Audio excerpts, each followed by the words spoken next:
Hi, everybody. This is Eve Harow, and you're listening to Rejuvenation on the Land of Israel Network. It is Tuesday, June 30th, 2020, the 6th day of Tammuz, 5780. I'm broadcasting from the Judean Hills here in Israel. June 30th is my English anniversary. Got to be a June bride, just snuck it right in. We also got married on a Tuesday. When being a June bride was important, seems like, why did I think that was so important so long ago and so far away? But that's what it is. And I am broadcasting, of course, the day before July 1st. As all of you know, I hope, June has 30 days. So July 1st is the day that everybody's talking about, and I'm not going to. Today's show is going to be possibly about everything but annexation, sovereignty, applying Jewish law. I am so tired of the chatter. And it's not because it's not super important to me and doesn't affect my life on an immediate, ongoing, and daily basis. I'm just tired. And there are a lot of really great people out there who are doing the talk, who are trying to convince other people, who are having the conversation, who are laying it all out very cogently. Not going to be one of them today. I'm so tired of all of it. I feel like saying just create a damn Palestinian state already. I don't even care. Just shut up. I don't want to hear about this anymore, and what the map is, and what's this going on in this office and in that office, and is this a leak, and is this true, and does anybody know what's really happening, and who's flying here and who's flying there and who's meeting with whom, and the editorial in the newspaper, was it real, was it not real, was it put on, can we believe anything anybody's saying? I'm so tired of it. So I'm sitting here with you, my dear listeners, today with a list of things that I'm going to talk about that hopefully will have nothing to do with that, with a really, really good cup of coffee. Our Isolation Buy was a great coffee machine, like one of the ones that even foams up its own milk, something that we never got. And we decided, since we both like coffee and we were at home a lot, to spring for that. So that was our, I will always, always, always associate this coffee machine with isolation for Corona. So I'm sitting here drinking coffee from a beautiful mug, which is part of one of a few that I have. My mugs they mean something to me. They are usually bought from, or not even usually anymore, they're bought from people who are living in places whom I admire very much. This particular mug made for me by Batya Erdstein, who lives up in the hills outside of Itamar, just outside of Shechem, Nablus, way up in the Shomron. Beautiful mug.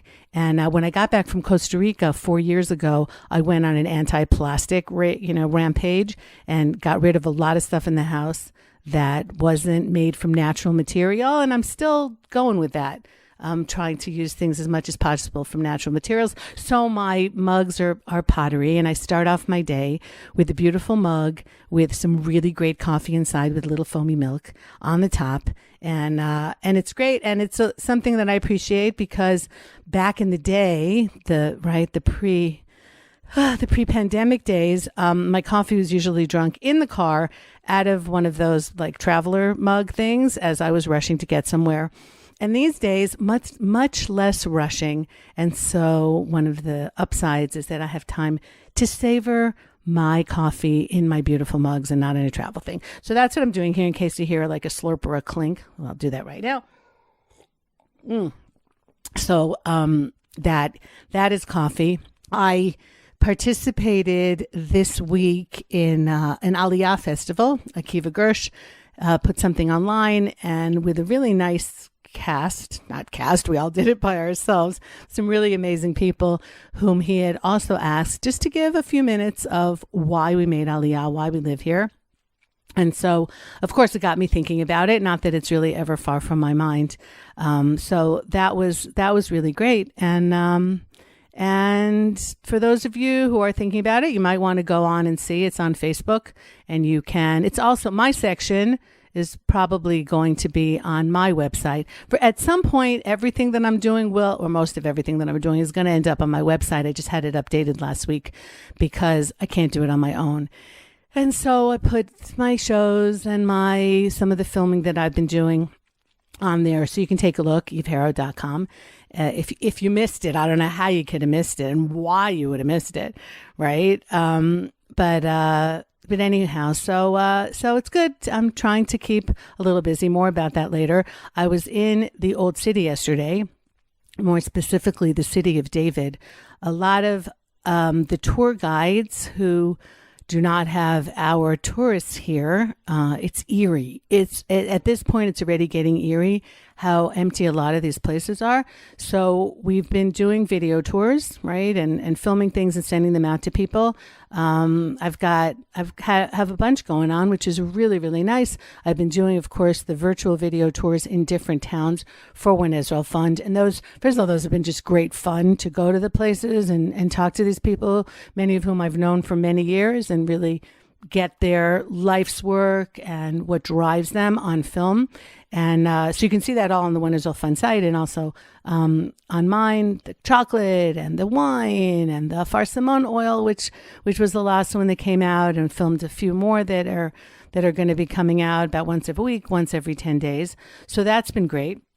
And Mizrahi also asked me to do some things now for the 3 weeks that are coming up, starting next week, the time period that commemorates the destructions of the temple and a lot of the other miserable things that have happened to us during this period over our history. So I've been doing some things for them, which is very rewarding, and feel, like I have all this knowledge and all this passion, all this love. And so at least I have a way of getting it out virtually. But so I have another friend, a tour guide, and she's also been doing some virtual tours. And it's really hard to film yourself. So we've been helping each other out and, going with each other and videoing each other for whatever project the other person has. So she asked me to go with her yesterday. She was videoing something in the City of David. So I went with her and got to use my new mic that I got that fits into my, don't ask me how this works, but there's a little piece that fits into the bottom of my phone. And then when I wear a mic, it transmits it to this little piece like wireless, but the audio is then great, because one of the things that we've all been finding out here is that the audio is not wonderful when we're videoing off our phones. And most of us don't have fancy equipment. We're not camera people. We're not videographers, nor do we at this point in time really have the money to go invest in fancy equipment. So this was a really nice little thing. So anyhow, I tried it out on her and it worked great, and we were all very happy. But she and I go to the City of David, and normally at the end of June, you cannot take a step in the City of David without tripping over either a kid or his backpack. All these youth groups are there and school groups, because you can go through the water in Hezekiah's tunnel. And it's a lot of fun on a hot day. And it was pretty much empty. At some point, the store opened. Really great store there where they have replicas, like they take coins and other things that were found in the dig, and they make them, obviously replicas, into jewelry and little boule and pure for God, and all these really outstanding and amazingly even emotional things that they find there. And they have a very creative artist, a jeweler, and they turn them into all kinds of different things. The store was closed at some point. By the time we had organized ourselves / gone to the ladies' room, he was open, and we went in there and just bought a couple of things from him, just because I feel so bad. He's got nobody there. So they have just come out. They've printed for guides some of the new pictures of some of the things that were found there, so that when we're with people, we can pull out that and say this was found here and this was found there. So just did that, even though I don't know when I'll be guiding there again, but just wanted to do something for him.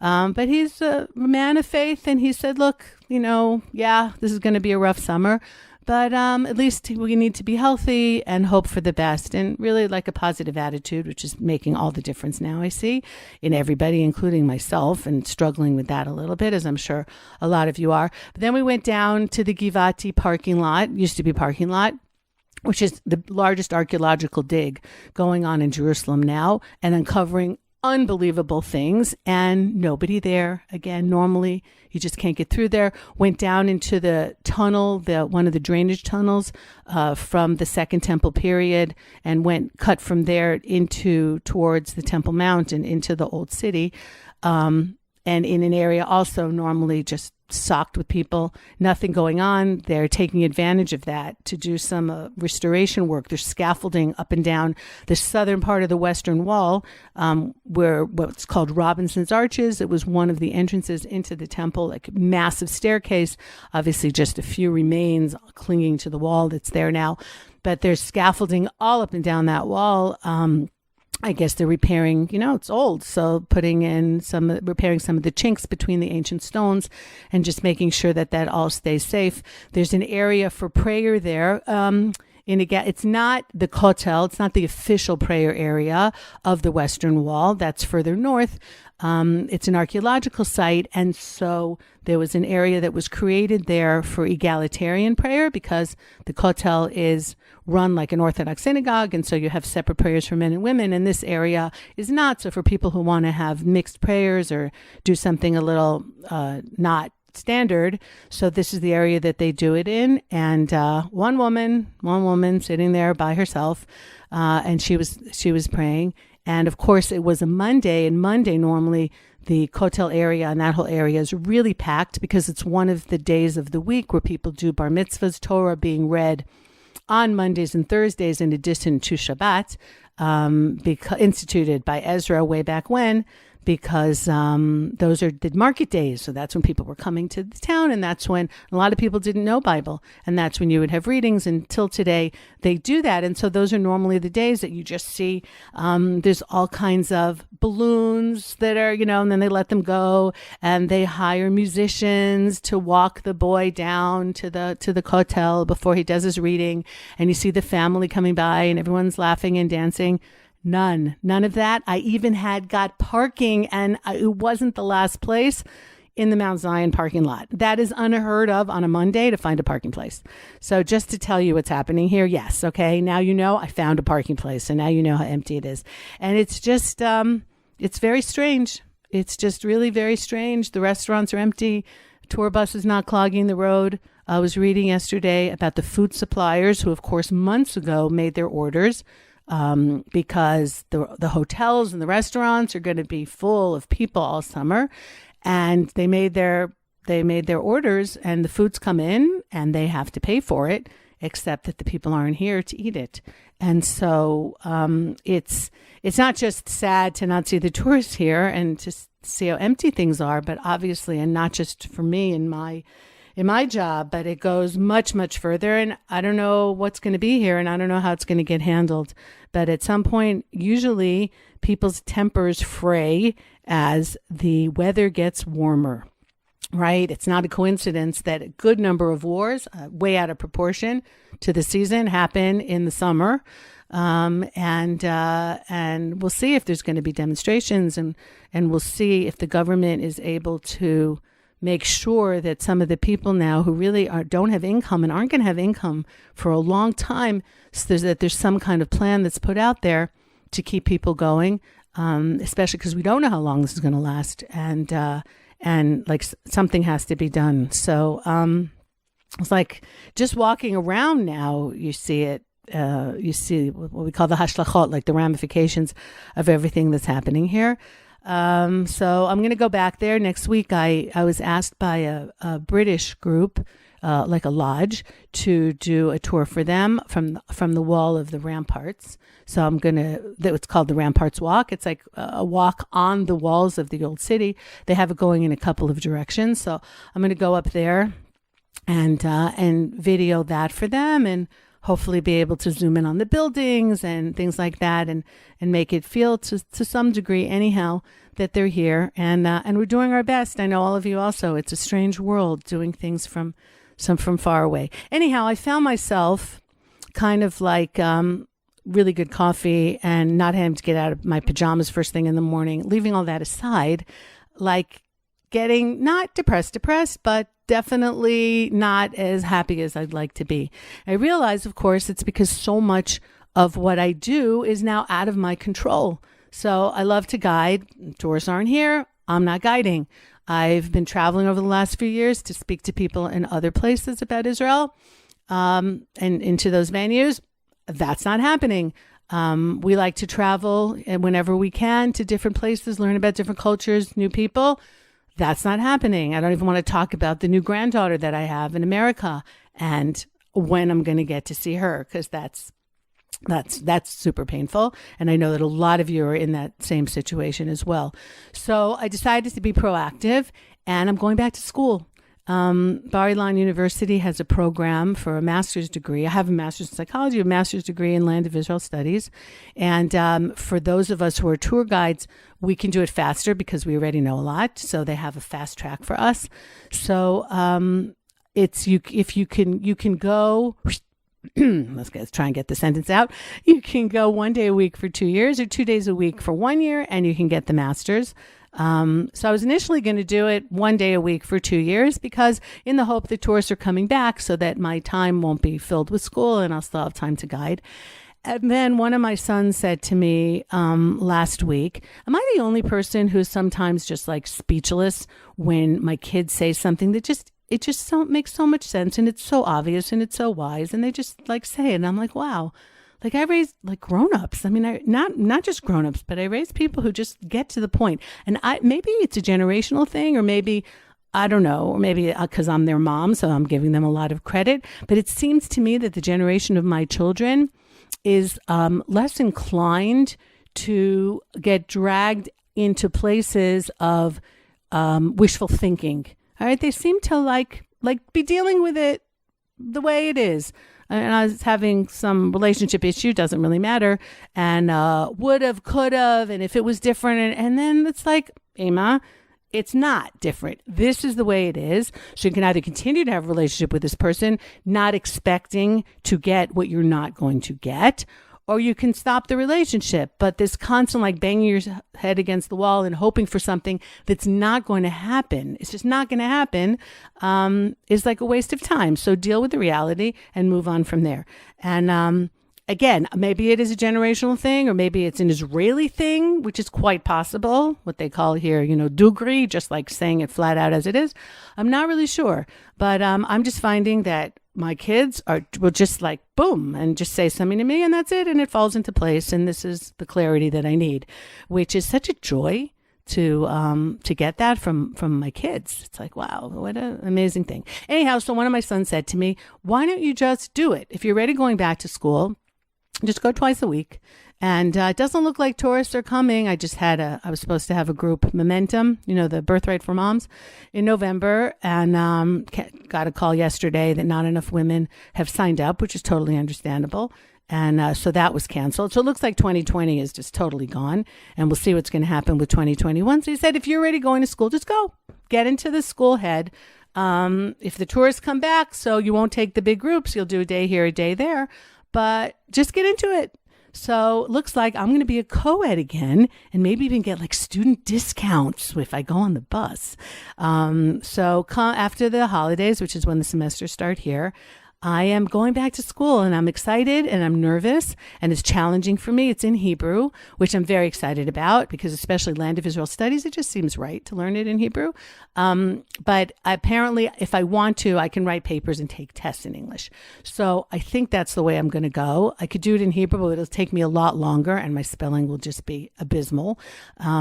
So I'm excited. It is going to be challenging, and it's going to push my brain to places that are not going to be so easy. It's been a long time since I really studied like that, like with tests. I'm always learning, but having to regurgitate it, if you will, in a test or in a paper is going to be something else. But I'm excited for that, because it is something that I'm choosing to do. And I'm not just sitting and waiting for people to come back, or for the skies to open, or for Corona to end, or who knows when the next wave is. I'm going to do something positive this year and end in a year from now, hopefully, have more knowledge, and also friends, right? Because when you go back into these situations, some of the best friends I have today are people that I met during the tour guide course, because we're sharing this experience. We have the same interests, obviously, because we've chosen to be there. And that really is what friendship is all about. And so, and I need that. I really need that. People who have the same interests as I do. And don't mind when I'm like blabbering, because they're blabbering about the same things. And, we can get all excited about like, I don't know, some discovery somewhere. So I'm looking forward to that also, to like meeting new people and learning from them. and doing all that. So I just wanted to share that, because also maybe for you guys, maybe there's something that you can do that means you're not just at the call of something that's totally out of your control, which is what leads to people getting sad and getting depressed, is when you feel like you're just not in control of your whole life at all. So there's so many things that we're not in control of. And the truth is that, who are we kidding? We're not in control of most of what happens to us, even if we wear a seatbelt and don't smoke and try and be safe and wear masks and all that. But most of what's going to happen to us is like in Hashem's hands. Really, you see that so clearly. But at least a little bit, at least we can plan, and hopefully, and hopefully, things will be better. So to segue over to the last part of this show, I love blueberries. As a matter of fact, I look down and I see that the manicure that I got yesterday is purple. So I guess blueberries are on my mind. I have loved blueberries since I was a little kid. We used to go to International House of Pancakes before I started on my own, keeping the stricter laws of kashrut, of kosher eating. And I used to always order blueberry pancakes. Is IHOP still even open, or has somebody decided that somebody somewhere along the line in the history of IHOP had slaves, and so that has to be wiped out also? I'm sorry, but when I don't know what you guys are feeling, but when you're sitting here far, it's what is going on? How can people feel that erasing their history, even or especially if it's not a pleasant history, is going to make the present and the future better? And one of the things that I love about the Tanakh is that it's all there. Oh, yes, we were slaves in Egypt, and yes, we did this, and yes, we sinned, and yes, we went after pagan gods, and all of that, but it's there. So erasing the past, well, how does it help to erase the past? You can't undo it. It actually did happen. Erasing the memory of it is going to make you a better person. How about learning from history? How about dealing with what happened and being grateful that you're not there anymore? All right, there was a time in the world, and the truth is that still in Africa and good parts of the Arab world, there are still slaves. I mean, who are we kidding? Or like in India, all right? Again, get out of your Western perspective and realize that all this stuff is still going on, and we should be grateful that the Western world, for the most part, is out of that. Was it an ugly chapter in history? Of course it was, but it happened.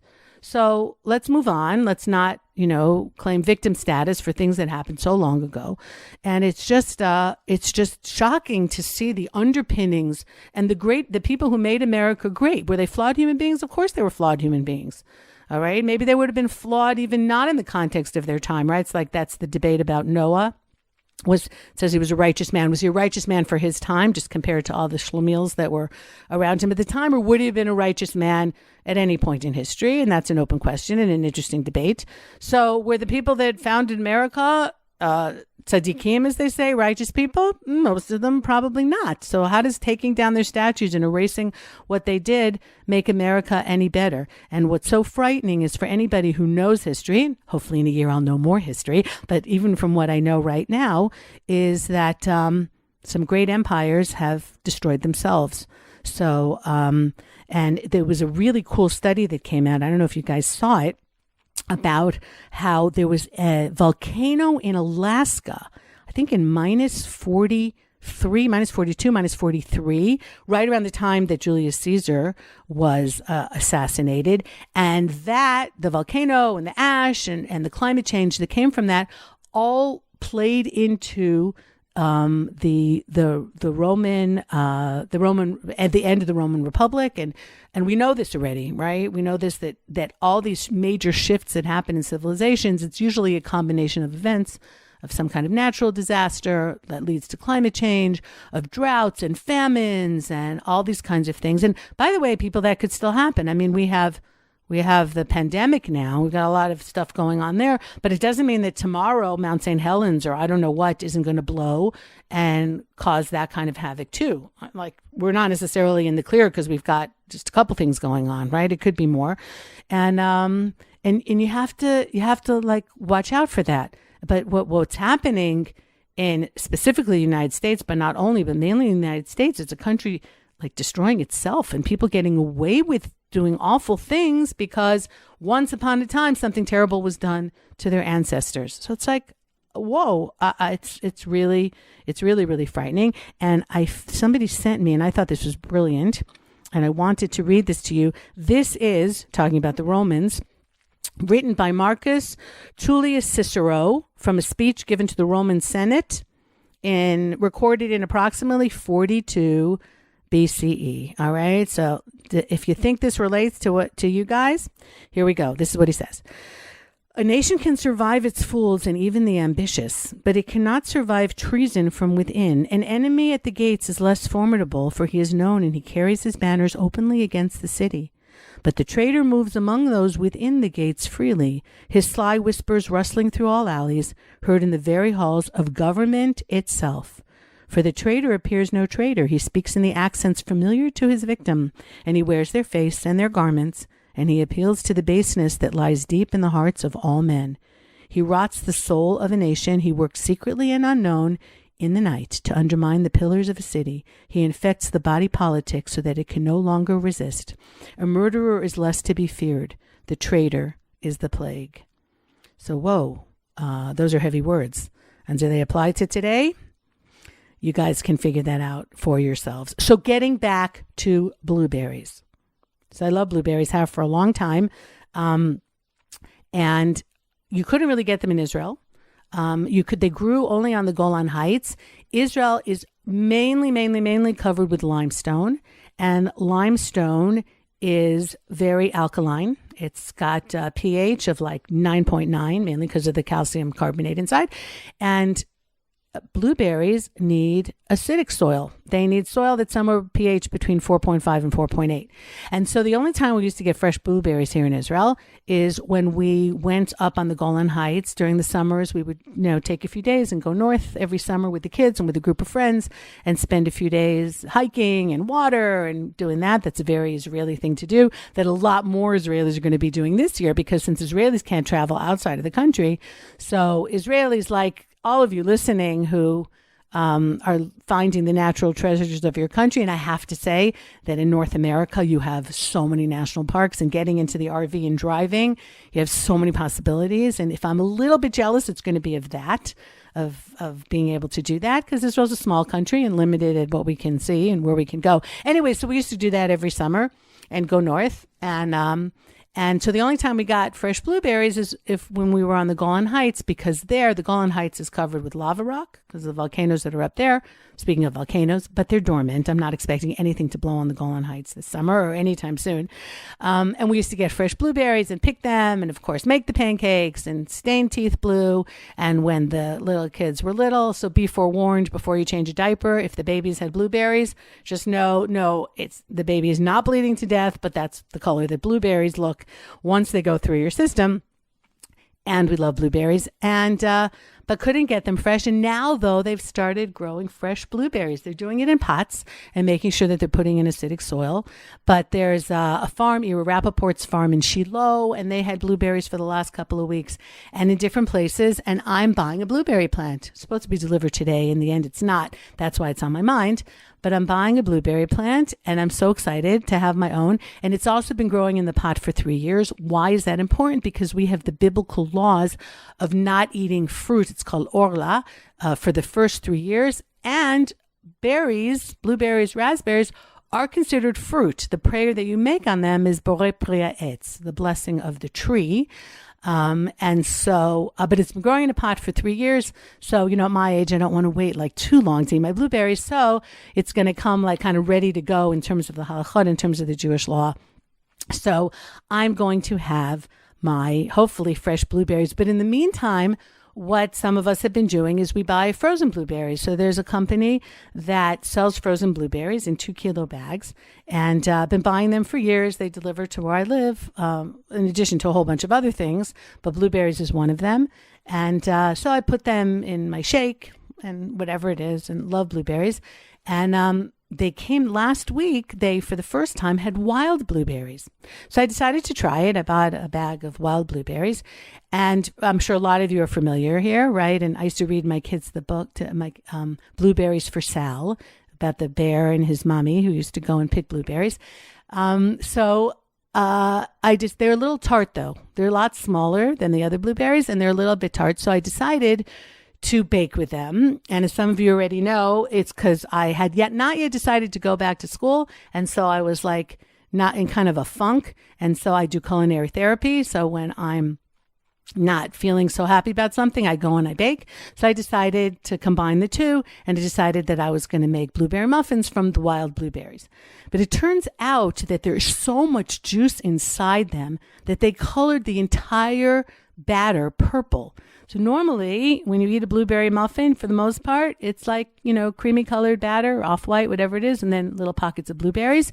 But this just turned, and this is even after I drained them and washed them and drained them and washed them, and ended up, I have a white sink in the kitchen. So I ended up paying for that because it stained the sink.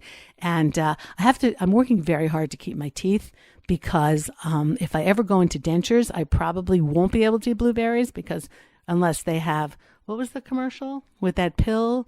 Up a fizz, oh, whatever it was. No, that's a different commercial. But then you put that thing in the water, and then it takes your denture stains off, and they always use blueberries as the example. I can't remember what exactly it was. Effordent? Whatever. Anyway, I know some of you guys know what I'm talking about.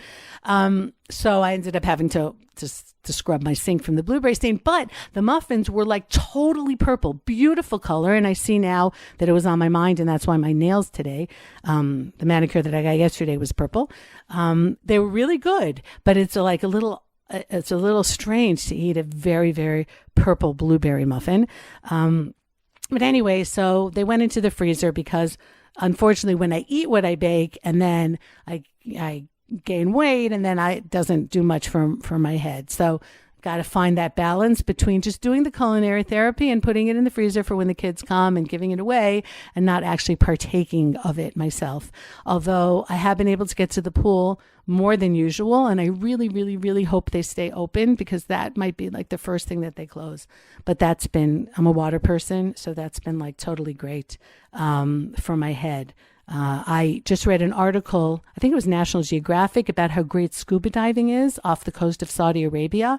So I love scuba diving, but I'm pretty sure that Saudi Arabia is not letting me in to go scuba diving anytime soon, which is kind of a shame, because that would show, right, good relations. If we had started having that kind of tourism, that would be so cool. And the thing is, and you don't really think about it, but Saudi Arabia is very close to Israel. If you go down to Eilat, which is our Red Sea port at the very tip, at the very bottom of Israel, Saudi Arabia is right there. You look over to the east, and you got Jordan, and just south of Jordan is Saudi Arabia. You can see, and then you see Sinai also, which is Egypt. So you can see 3 other countries right from that little corner. There's a really great hike there. I forgot the name of the mountain.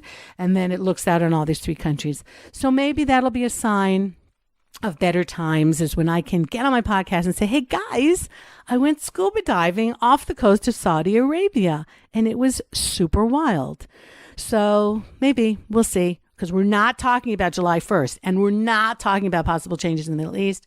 So we'll leave scuba diving off the coast of Saudi Arabia for another time. And one last thing before I go, because I have a Zoom, like a 4-hour Zoom review to keep your tour guide license up. You have to go on what they call these hishtalmuyot, like these review courses, and you go out somewhere and you learn about new things, but they're not really running them now because they're not running buses around.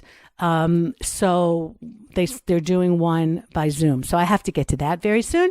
And that's why I got up early to record this podcast. But one more thing that is kind of embarrassing, but maybe some of you are relating to it. I am having so much trouble keeping my mask on. And I'm trying to be really good. And my husband, who's a physician, says the mask really, really helps. And I know there's a lot of debate, and they're trying to cow us into wearing things that we're not supposed to wear.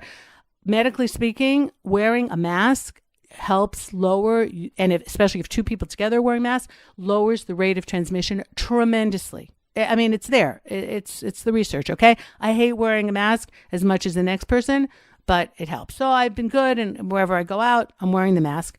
But that whole ear thing is just not working for me. So I have not enough cartilage in my ears. I don't have cauliflower ears. I don't have ears that like stick out and are, like big shape. They tip a little bit at the top. So when you're looking at me, you can't really tell, but I can totally bend my ears, fold them up and put them into my ear canal if I wanted to, which I don't want to. So I don't do it.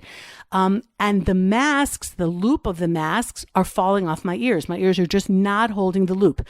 So to add to that, I also wear a scarf, which ties behind my ears. I wear sunglasses whenever I leave the house, rain or shine. I've got sunglasses on. And then we can throw into mix earrings because I like wearing earrings. And one of my ears even has a couple of holes. So that whole like little convergence there around my ears is just not working for me. And like I said, it's almost embarrassing. Not that many people, except for my children, some of whom inherited my cartilaginous ears, although most of them got my husband's very nice ears. So that whole thing. So the first thing that went is the earrings because the mask just like snagged on them and pulled on them and it hurt. The sunglasses aren't going to go. Been figuring out the headgear. But if somebody has another idea for how to wear masks, we're very reliant on our ears, like with the glasses also, right? Whoever came up with glasses, except for the little pince-nez or however you call it, for the most part, we could not wear glasses if we didn't have ears to rest the arms on. So now that same, I don't know, you want to call it laziness or that same dependency on ears is now on the masks. But if somebody could come up with maybe redesigning a mask so that it wasn't dependent on the ears. Yeah, I know you have the kinds that tie behind. I have those also with the string and it ties behind, but that, I don't know, that just keeps falling off also. So if anyone has any idea on mask designs, please let me know. Okay, I won't steal the patent. I just want to know. I mean, I see ads now on Facebook. They're redesigning bras finally after all these years. Like things don't have to be set in stone, if you will. So now that it looks like masks are here to stay, if somebody would like to come up with something for those of us who are early challenged, there's got to be another word for ear. Like a nicer word for ear, whatever it is that are having problems. And if those of you want to write to me, I will not tell anybody your name and say that you can relate. It might make me feel just a little bit better because right now, this is every single time that I leave the house, in addition to worrying that I might get the COVID and having to wear the mask so that I don't get sick, there's like this, and it's not even a fashion statement. There's just this frustration with what's going on both sides of my head. So I just wanted to put that out there. And thank you all for listening. And thank to Ben and Tabitha for putting out the show every week. And of course, to everybody at the Land of Israel Network. I hope wherever you are, you still have your sense of humor. Obviously, you must if you're forcing yourself to listen to this podcast. And that you're staying healthy and the people around you are healthy and that you're keeping a healthy attitude and dealing with our past, with our present, and not letting some of the craziness of the world get to you. I don't know where this is going to end. And do something positive for yourself this week, right? Do something that was in your control. All right. And let me know if that makes a difference. Always happy to hear from you. My dear listeners, eve@thelandofisrael.com. And you can always go onto my website and see some of the things that I've been up to, and bring the land to you. And most of that content is free. So virtually anything that's up on my website is free, that you can peruse and connect yourselves with Israel, even from far away. And hopefully you will be back soon. So take care, everybody. Eve Harow, Rejuvenation on the Land of Israel Network. Take care. Goodbye for now. Word continues to come from the battle zone, telling of sweeping Israeli victories. These are the 6 days that shape the world in which we live. But the narrative warfare was taking place well before any shots were fired. The exploits of Israel's defense forces on that day will be told from one generation to another with the deepest pride. Today again, the Soviet Union has described our resistance as aggression and sought to have it condemned. There is no accurate foundation for this assertion. We reject it with all our might. Find out the inside story of the most traumatic event in Israel's modern history. That's The Jewish Story with Rav Mike Feuer, every week on the Land of Israel Network at thelandofisrael.com. Hey everybody, this is Jeremy Gimpel. Have you heard about the Land of Israel Fellowship? We started about 1 month ago, and people from all over the world, 24 countries, have joined. We meet live every Sunday, and the video session is recorded and then broadcast to all the members. And it's an exclusive group. It's a group that's focused on learning. We're focused on praying together. We're focused on growing together. And it has been one of the biggest blessings in my life. And we have people from New Zealand to Australia, Alaska, Hawaii, Hong Kong, Jews, Christians. We have a Buddhist. We have one Muslim that's joined. We have people from so many different backgrounds, languages, and cultures. And we are literally creating a virtual house of prayer for all nations. And it is truly marvelous. And so if you want more information about that, please visit www.thelandofisrael.com/